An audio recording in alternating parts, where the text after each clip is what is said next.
सीधा रुख करते हैं। प्रेस कॉन्फ्रेंस इस वक्त कर रहे हैं प्रकाश जावड़ेकर। सीधी तस्वीरें प्रेस वार्ता की। उसका फायदा क्यों पहुंचाया गया,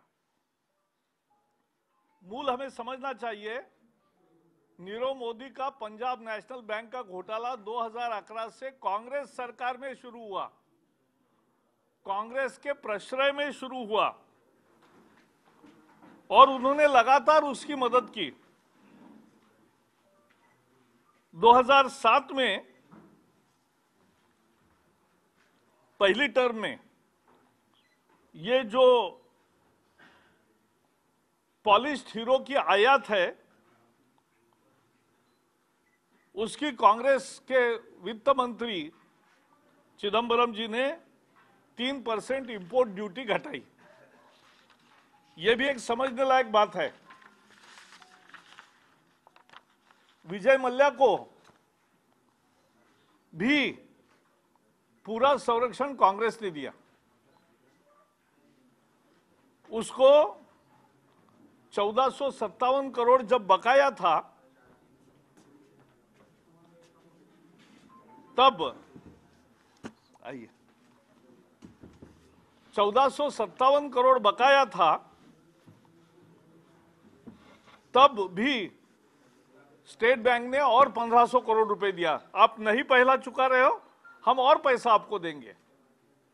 ये कांग्रेस सरकार की कृपा थी। और उस समय मनमोहन सिंह जी ने सदन में भी विजय माल्या की और बाहर भी विजय माल्या की वकालत की, एक तरह से, कि किंगफिशर एयरलाइन को डुबाने से बचाना चाहिए। यह कांग्रेस का काम है।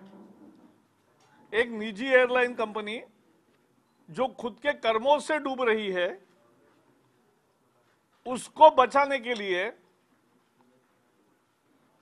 डिपॉजिटर के पैसे डुबाने का निर्णय कांग्रेस ने किया। रीस्ट्रक्चरिंग एक नया शब्द आ गया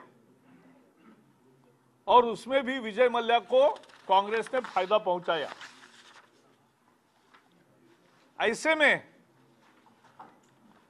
कल जैसे नीरव मोदी को लंदन में देखा तो कांग्रेस वाले खुश हो गए कि चलो हमारा लाडला लंदन में अच्छी तरह से जिंदगी जी रहा है। लेकिन मैं चेतावनी देना चाहता हूं कि ये मोदी सरकार है, ये कांग्रेस सरकार नहीं है। और इसलिए देश को लूटकर भागने वाले एक एक को मोदी सरकार वापस ला रही है। अगस्ता हेलीकॉप्टर के घोटाले में आरोपी मिशेल क्रिश्चियन को प्रत्यार्पित करते भारत ने वापस लाया है और न्यायालय के समक्ष पेश किया है।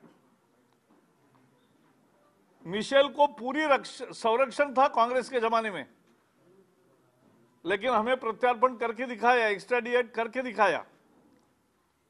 दीपक तलवार और राजीव सक्सेना को भी वापस लाया भारत में और न्यायालय के सामने पेश किया। विजय मल्ल्या की प्रत्यार्पण की भारत की याचिका ब्रिटेन के कोर्ट ने मंजूर की है।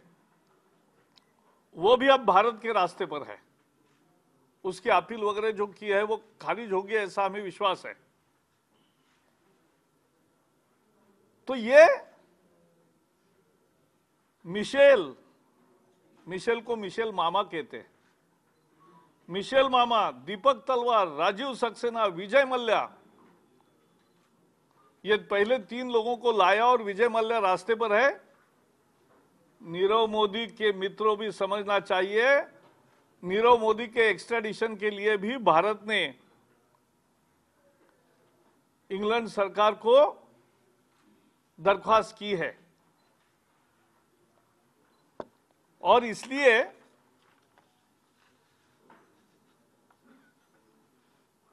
हम पूछना चाहते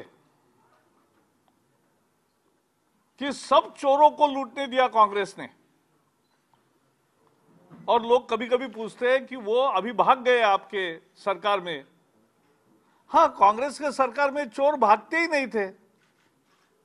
क्योंकि उनको पूरा विश्वास था कि हमें कोई करेगा नहीं, हमें कोई पकड़ेगा नहीं। और इसलिए कांग्रेस के राज में चोर भागते नहीं थे, यही लूटते रहते थे। मोदी सरकार आने के बाद उनको डर पैदा हुआ, कार्रवाई होगी ये यकीन हो गया और इसलिए वो भाग रहे।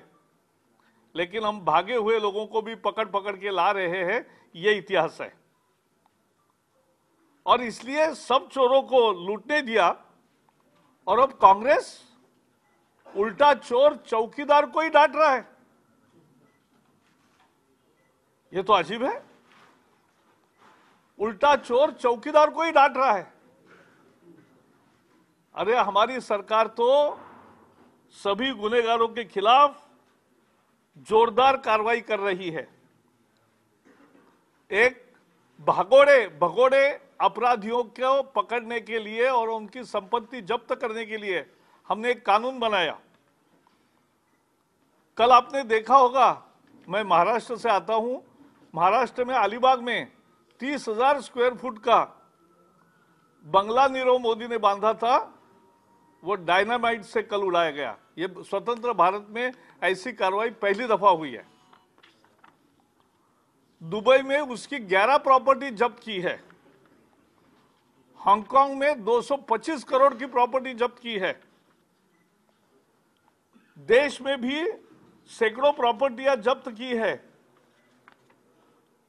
और उसके साथ साथ ये काम आज भारत सरकार